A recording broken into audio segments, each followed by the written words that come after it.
If your right eye causes you to sin, gouge it out and throw it away. It is better for you to lose one part of your body than for your whole body to be thrown into hell. Imagine a friend who keeps leading you down a bad path, maybe into trouble with the law or a risky situation. This verse is a wake-up call to avoid anything that might tempt you away from God's light, even if it means giving up something you enjoy. Just like a good friend would choose to protect you, God wants to keep you safe from spiritual harm. The cowardly, the faithless, the detestable, as for murderers, the sexually immoral, sorcerers, idolaters, and all liars, their portion will be in the lake that burns with fire and sulfur, which is the second death. This verse is a reminder that God has a standard for right and wrong. Doesn't matter what the world lets you believe and how progressed the times you're living in, God is constant. Hell is a place of separation from God, where love and forgiveness are absent. Just like a broken friendship can cause deep loneliness, choosing a path of sin ultimately leads away from God's love, which is the true source of happiness. And many will come from the east and the west and recline at table with Abraham, Isaac, and Jacob in the kingdom of heaven. But the sons of the kingdom will be thrown out into the outer darkness. In that place, there will be weeping and gnashing of teeth. Imagine being excluded from a special family gathering or celebration.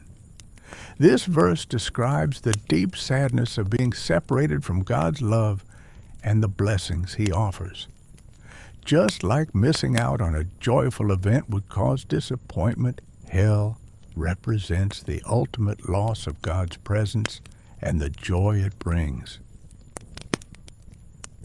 And the devil who had deceived them was thrown into the lake of fire and sulfur with the beast and the false prophet, and they will be tormented day and night forever and ever.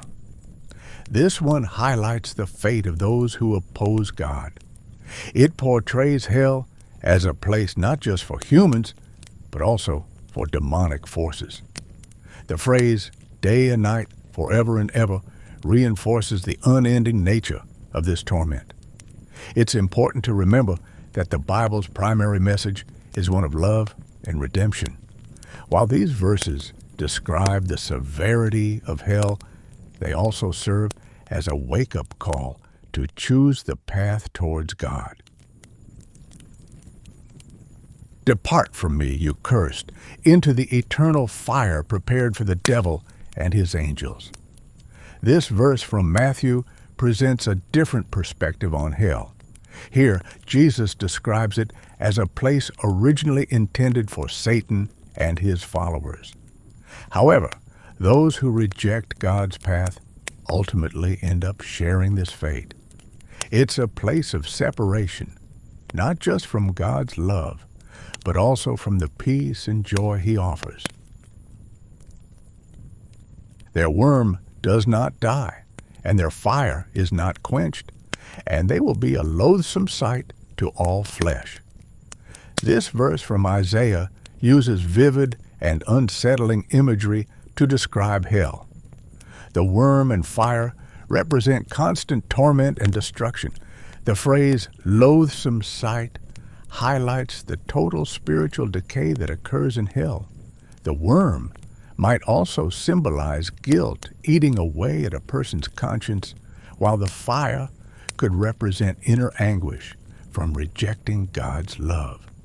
However, it's important to note that this inner torment can be even worse than the literal fire, as many testimonies suggest that the hopelessness and regret of rejecting God are those truly unbearable.